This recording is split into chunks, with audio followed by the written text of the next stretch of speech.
রবিবার দুপুর 12টা নাগাদ 5 বন্ধু মিলে বেড়ানোর উদ্দেশ্যে খোয়াই ধলাবিল স্থিত সুইচ গেটের সামনে আনন্দ উপভোগ করার জন্য উপস্থিত হন। এরই মাধ্যমে মনদীপ পাল ও ভীষ্ম দাস চৌধুরী এই দুই বন্ধু সুইচ গেটের জলে নামে, কিন্তু তারা বুঝতে পারেনি যে ওই সুইচ গেটের জলের গভীরতা ছিল ব্যাপক। তখন ওই দুই বন্ধু জলের গভীরতা না বুঝে সেই জলে নামতেই ঘটে যায় এই মর্মান্তিক দুর্ঘটনা। এই ঘটনা দেখতে পেয়ে পাশের বন্ধুরা হইচই শুরু করে, এলাকাবাসীদের ডাকতে থাকে সাহায্যের জন্য। ইতিমধ্যে দমকল বাহিনীর কর্মীদেরও খবর দেওয়া হয় ঘটনার বিষয়ে। এরপর এলাকাবাসী ছুটে এসে জলে ডুবন্ত দুই যুবককে উদ্ধার করে। তারই মাঝে এই দুর্ঘটনার খবর পেয়ে সেখানে গিয়ে উপস্থিত হয় খোয়াই থানার পুলিশ।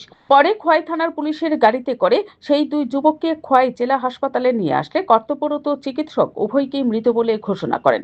এই মর্মান্তিক ঘটনায় খোয়াই জুড়ে শোকের ছায়া নেমে আসে। Bureau report, BTV Tripura news. আমরা একজন বন্ধু ওই দিক দেখে লাভ দিয়া দেন এরপরে কেন গেছে সাঁতার পারে প্রোফাইল সাঁতার পারে আমি এটা দাঁড়া রয়েছি আজ দেখে আসি ওদের দ্বারা আমরা ফোনও দিচ্ছি আমরা সবাই, কারণ দুটো সাঁতার পারে না দিচ্ছি না, ঠিক আছে আমরা যেটা সাঁতার পারে প্রোফাইলি হয়ে গেছে এনো সাঁতার কাটতে ভাই বেতা লাগবে এই নিচে ডিবাইতে থাকে সাঁতার দিয়া ইহারা দুজন গেছে হেরা দুজন নিচে পিছিয়ে হয়ে গেছে আমরা নিজে ডুবে গেছে আমরা তাড়াতাড়ি লাভবে না তুলছি তুললে দু না একটা বিস্ম উঠছে মোমেন্টে উঠছে আবার ডুবে আছে টান দিয়ে উড়েছি আবার ডুবে আমরা ডুবে আমরা ডুবে গেছি হোল্ডিং